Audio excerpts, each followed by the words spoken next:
Кыргыз тили 2-класс мугалим Сапаркулова Чынара Жакыпбековна. Саламатсыңар балдар. Баарыңарга жагымдуу маанай каалайм. Жагымдуу маанай каалоо менен бүгүнкү сабакты баштайбыз балдар. Сабактын темасы эмне кылат деген суроого жооп берген сөздөр. Буга чейин биз эгер эсиңерде болсо, буга чейин заттын кыймыл аракетин көрсөтүүчү эки суроого жооп берүүчү теманы өткөн болчук. Эмне кылды, эмне кылып жатат. А бүгүн болсо заттын кыймыл аракетин көрсөтө турган эмне кылат деген суроого жооп берген сөздөрдүн тегерегинде бүгүн сүйлөшөбүз балдар. Анда эмесе бүгүнкү сабакта зат атоошунун кыймыл аракетин билдирген сөздөрдү билебиз. Кыймыл аракетти билдирген сөздөрдү каштырып сүйлөм түзө алабыз. Сүрөт аркылуу өз алдынча иштей алабыз. Жомоктуу угуу менен сөз байлыгыбызды өстүрөбүз балдар. Бүгүнкү сабактын максаты 4 максаттын негизинде ишке ашмакчы. Анда эмесе сабакка кунт коюп көңүл бурабыз балдар. Эмне кылат деген суроо биз сүйлөп жаткан учурдан кийин боло турган кыймыл аракетти билдирүүчү сөздөргө берилет балдар. Карагыла, биз өткөндө кыймыл аракеттин болуп жаткандыгын, кыймыл аракеттин өтүп кеткендигин билдирген сөздөр боюнча, сүрөт боюнча сүйлөм түзүп, тексттин арасынан таап иштеген болчук. Бүгүн биз эмне кылат деген суроо биз сүйлөп жаткан учурдан кийин боло турган кыймыл аракетти билдирүүчү сөз экенин бүгүн сүрөттөр аркылуу, сүйлөм түзүү аркылуу биле алат экенбиз. Ошондо эмне кылат деген суроону билгенде биз эмне кылат экенбиз? Кыймыл аракетти кайсыл учурда болгондугун билгизет экен. Биз сүйлөп жаткан учурдан кийин билгизгендигин көрө алат экенбиз. Сүрөткө көңүл бурабыз балдар. Сүрөттө биз кимди көрүп турабыз? Зат атоошун сүрөттө биз ким деген суроону беребиз дагы. Ким? Кыз. Кыз эмне кылат?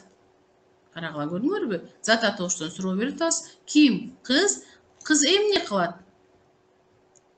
Кыз эмне кылат? Кыз азаматсыңар чуркайт. Кыз чуркайт. Эмне кылат? Чуркайт. Эми ушуга балдар сүйлөм түзгөнгө аракет жасайлычы. Сүйлөм түзүп бергенге аракет жасайбыз. Сүйлөм түзөбүз. Айсулуу эртең менен эрте чуркайт. Суроо бергенге аракет кылабыз. Эмне кылат? Чуркайт. Ким? Айсулуу. Азаматсыңар кимде ким тапса иштептерге жазып отурабыз. Эмне кылат? Ким?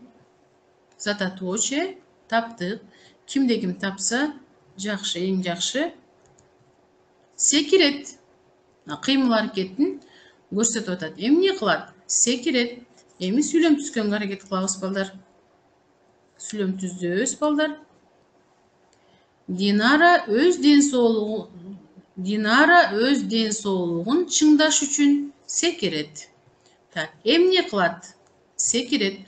Кыймыл аракетти билдирген сөз дайыма сүйлөмдүн эң аягына келип түшүп жатат. Буга дагы сөз түрдө көңүл бургула балдар. Эмне кылат? Бул ким? Бала. Эмне кылат? Кана өзүбүз ойлонуп көрөбүз, сүрөттөн көрүп атабыз. Кандай кылып жазсак болот? Эмне кылат дегенге жообу? Азаматсыңар басат. Эмне кылат? Басат. Сүйлөм түзгөнгө аракет жасайбыз балдар. Азамат жумушка басып барат. Кыймыл аракет сүйлөмдүн кайсы жерине келди? Эмне кылат? Басып барат. Сүйлөмдүн айын. Дайым эле кандай гана сүйлөм болбосун, кыймыл аракет сүйлөмдүн аяк жагына келип түшөт. Эмне кылат? Басып барат. Эмне кылат? Эмне кылат? Уктайт. Сүйлөм түзгөнгө аракет жасайыкчы. Кандай кылып сүйлөм түзө алсак болот экен? Мышык уктап жатат. Эмне кылат? Жооп табабыз. Сүрөттү көрүп атасыңар да балдар, Сүрөттө эмне кылып атат? Азаматсыңар эмне кылат? Жейт. Кайрат, тамак жейт. Кыймыл аракет эмне кылат? Жейт. Сүйлөмдүн аягына келип түштү. Кыймыл аракет эмне кылат? Жейт. Эмне кылат? Сүрөткө көңүл бургула. içet. Сүйлөм түз көрейікші балдар. Біз сөзün ғана сұрауын беріп, аға жоопты, сөз менен жооп таап атабыз. Азыр сүйлөм түзгөнгө аракет кылгыла. Айда чуркагандан кийин суу ичет. Так, эмне кылат? Кыймыл аракет. Суу ичет. Сүйлөмдүн аягына келип түштү.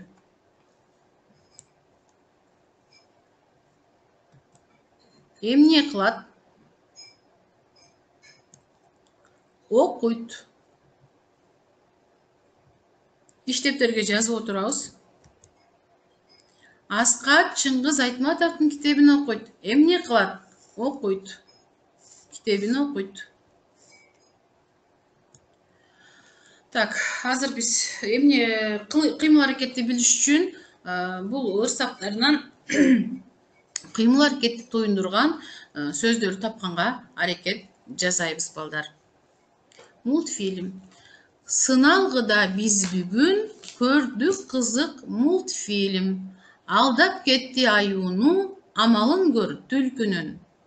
Булактатып куйругун, булт бере албай кургуруң. Аргасыздан аткарды арстандын буйругун.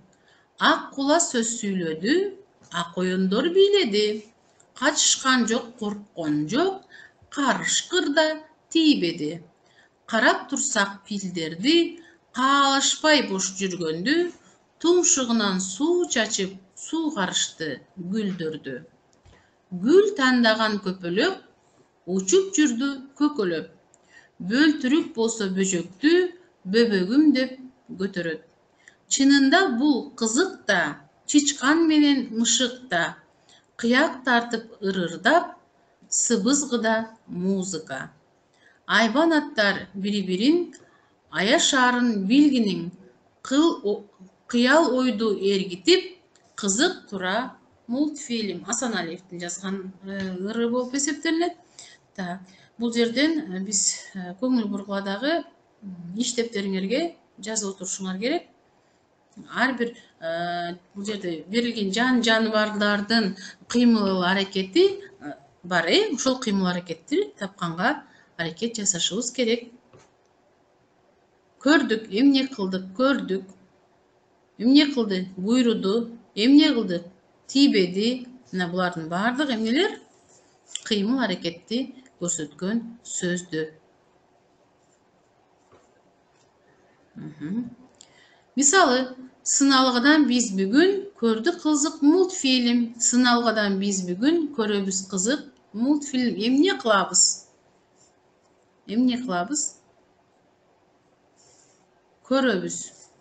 Буларды биз нүктени көрөбүз деп кыймыл аракетке айландырып койсок болот экен, мүчөнүн жардамы менен. Анда эмесе балдар, өткөндө биз баштаган өнөрлүү бала деген жомокту андан ары улантабыз балдар. Жакшылап кунт коюп укканга аракет жасагыла. Өткөндө жанагы байдын кызына ашык болуп калган баланы бай эгерде менин шарттарымды аткарсаң, анда мен сага сулуу кызымды мен сага берем дейт дагы, аны бала биринчи тапшырмасын аткарат, экинчи тапшырмасын эмне өнөр, мен элде жок өнөр таап кел деп ошол жака кетет. Ошого кунт коюп андан ары угабыз балдар. Bir günü tün ortasında işe çıksa, bir жаман тамдын жанынан жысылдап күйүп жаткан отту көрөт. Бала жүгүргөн бойунан жетип барат да, бул эмне болду экен деп акмалап турат. Bir киши акырын оттун ысыгына бутун салып, күйгүзүп, күл кылып, кайра бут жасап, колун отко салып, күйгүзүп, кайра кол жасап жаткандыгын көрөт да, кантип үйрөнүш керек деп карап тура берет. Ачып, үйдөн бир кыз чыгып келет да, баланы кармап алат. Сен кайдан жүргөн баласың? Бул шаарда сенде неме жок эле? Чыныңды айт, деп кыйнай баштайт баланы. Бала айласы кетип, башынан өткөнүн баарын айтып берет. Андай болсо сен биздикинде тургун. Тигил менин атам. Андан да артык өнөрлөрү бар. Атам кээде ат болот, кээде канаттуу куш болот, кээде төө болот, кээде адам жей турган тамак болот. Мен сага ошол өнөрдүн баарын үйрөтөйүн. Үйрөнүп болуп, анан үйүңө кетесиң дейт кыз. Кыз балага атасынын баардык өнөрүн үйрөтөт. Бала кызга алкышын айтып, коштошуп баягы өзү жатып жүргөн кемпирдин үйүнө келет. Энеке, мен азыр чоң кара ат боломун. Сен базарга алып барып саткында, ошол акчага өзүңө оокат алгын. Бирок менин башымдагы тоңтону сатпа. Эгер аны сатсаң, менден ажырайсың. Сатпасаң, мен кайра келем, дейт кемпирге. Кемпир ага макул болуп, атты базарга алып барып, бир топ акчага сатат. Ноктосун шыпырып алып, кайра жүрө берет. Ошентип жатып кемпир ашкан байлыкка ээ болот. Эне, дейт бала бир күнү кемпирге, эртең шаарда чоң базар болот. Мен эртең чоң кара нар болоюн да, мени базарга алып барып саткын. Бирок ноктону сатпа. Эгер сатсаң, менден таптакыр айрыласың, дейт. Кана ошондо бала жанагы эмне кылды эле? Өнөр издеп канча жыл өтүп кеткен болот, үйүнө барайын дейт, бара албайт. Анан жанагы бир кемпирдин үйүндө жашап калган болот. Ошол кемпирдин үйүндө жашап жүргөн кезде күндөрдүн бир күндө эмнеге бир үйдөн от чыгып жатканын көрүп, ошол үй жака басып келет. Ошол үй жака басып келсе, бир эмнени көрөт? Кишини көрөт да. Ал киши эмне кылат? Отту күйгүзүп бутун салса эле от күйүп барып, кайра колун салса, башка бир ар кандай жан жаныбарга, адамга канаттууга айланып атканын көрүп аябай таң калат. Анан ошентип карап турган кезде ал кишинин эмнеси болот? Кызы болот. Кызы байкап калат дагы баланы. Анан кийин бала өзүнүн баардык башынан өткөн нерсенин баарын айтып берет. Ошентип айтып бергенден кийин кыз эмне болот? Макул болот. Мен атамдын өнөрүн сага үйрөткөнгө аракет жасайм. Баарын үйрөнгөндөн анан сен үйүңө кетесиң, дейт. Бала ошентип кыздан атасынын баардык өнөрүн үйрөнөт дагы баягы кемпирге келет. Кемпирге келип, ал кемпир да эптеп жашаган кемпир болгондуктан ошол кемпирден бир жакшылык кайтар. Жакшылык мени ушу үйүндө жүргөн үчүн жакшылык кылайын дейт дагы. Баягы кемпирге эмне кылды? Өзү кара чоң атка айланып базарга барып сат дейт. Көп акча алгандан кийин кайра мен эмне дейт? Башындагы ноктомду эмне кылып кой дейт? Бербей алып кел дейт. Ошентип кемпирге жардам көрсөтүп баштайт. Эртеси бала чоң кара нар болот. Аны базарга алып барат. Базарда кемпир бир топ киши менен соодалашып жатканда баягы өнөрүн эси көрүп калат да, бул менин өнөрүмдү үйрөнүп алган кандай неме деп караса, баягы өзүнүн үйүндө жүргөн бала. Буга өнөрдү менин кызым үйрөткөн экен. Кой, муну сатып алып, үйгө алып барып, баланы балталап өлтүрөйүн деп ойлоп. Ай кемпир, кара нарыңды мага сат, мен көп теңге берем деп сүйлөшө баштайт. Кемпир макул болот. Төөңдүн ноктосу менен сат. Жалаң ноктоң үчүн 500 теңге берем, дейт абышка. Кемпир теңгеге кызыгып, нардын ноктосу менен сатып жиберип үйүнө жүрө берет. Абышка кара нарды жетелеп алып келип, үйүнүн алдындагы мамыга байлап коет. Аңгыча баягы өнөр үйрөткөн кыз баланы эшикте кара нар болуп байланып турганын көрүп, кой, бул байкушту агытып жиберейин. Бул да бирөөнүн жалгыз эмеспи, эптеп күн көрсүн деп баланы агытып жиберип. Сен эми куш болуп сызган бойдон качып жөнө да өз айылыңа жеткин, дейт. Абышка сыртка чыгып баланын артынан бүркүт болуп кубалап жөнөйт. Бала менен абышка бири бүркүт, бири куш болуп кугушуп жүрүп отуруп, кечки бешинде бала турган шаарга келишет. Бала зымырап учуп келип, дөбөдө отурган хандын жанына конуп калат. Абышка баланын артынан келет да, обочуроок барып конот да, бирде кыргый, бирде каас болуп кубулат. Бир кезде бала таруу болуп хандын төш чөнтөгүнө куюлуп кетет. Абышка эми тарууну терип жеп коеюн деп хандын жанына келип жер чукуруп турган кезде бала короз болуп корозду басып өлтүрүп салат. Жомок боюнча жалпы маалымат берейин. Ошентип баягы бала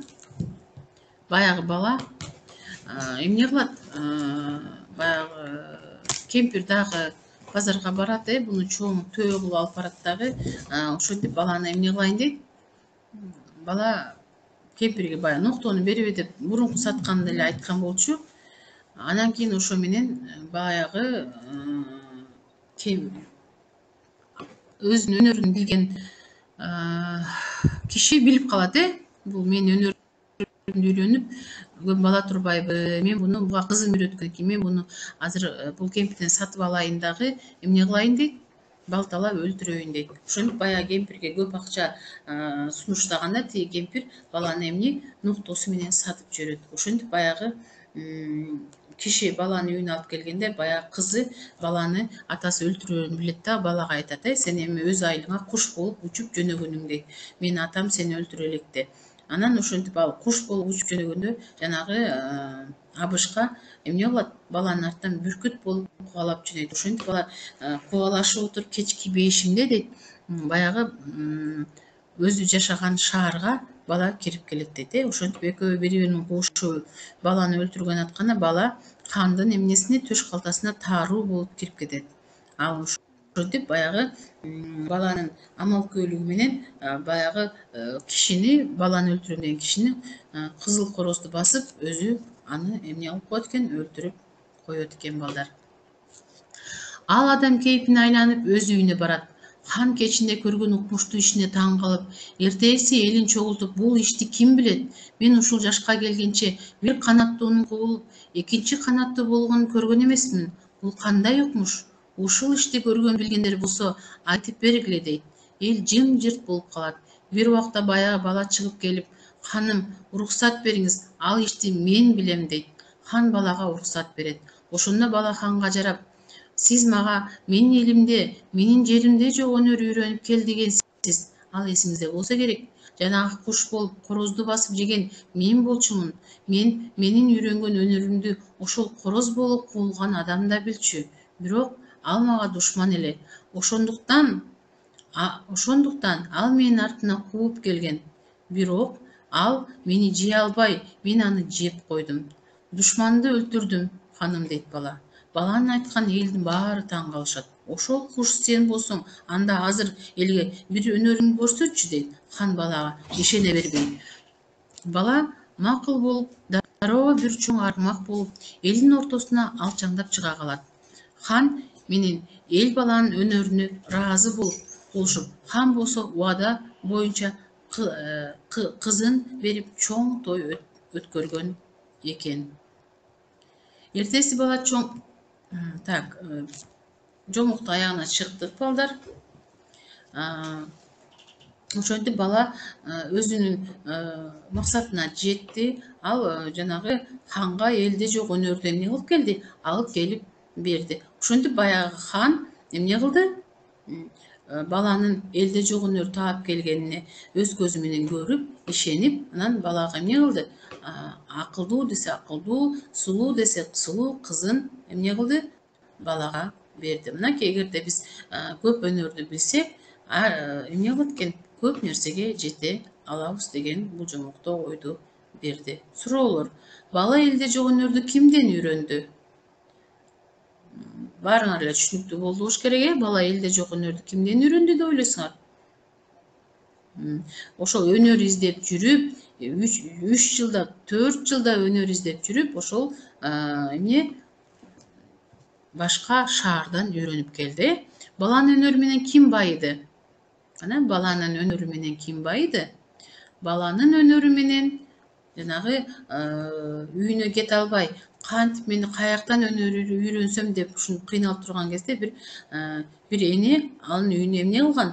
Баланы киргизген, ментинде жашап турду. Ошол эне байыды.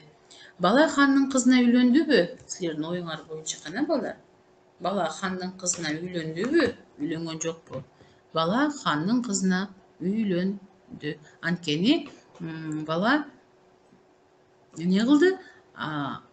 Хан өзү койгон, балага койгон шарттардын баарын аткарды. Ошол себептен хан кызын балага берди. Ошентип бала хандын кызына ошол максаттарына жетүү менен үйрөнө алды деп айтсак жаңылышпайбыз. Эми бул жерден кыймыл аракети бар сөздөр көп, аябагай. Мисалы, барат, эмне кылат? Барат, мына бул жерде турат балдар. Өткөргөн экен. Мынакей. Көрсөтчү, эмне кылат? Көрсөтөт. Эмне кылат? Карап, ханга карап турат. мына булардын баардыгы сүйлөмдүн аягында келген көп нерселер бул кыймыл аракетти билгизе алат. Анда эмесе үйгө тапшырма алабыз балдар. Үйгө тапшырма эмне кылат деген суроого жооп берген сөздөрдү катыштырып сүйлөм түзөбүз. Ошондо ар бириңер эмне кылат деген суроого жооп таба алсаңар, сөз түрдө анда сүйлөм түзө алган болосуңар. Бүгүнкү сабагыбыз аягына чыкты. Саламатта калгыла.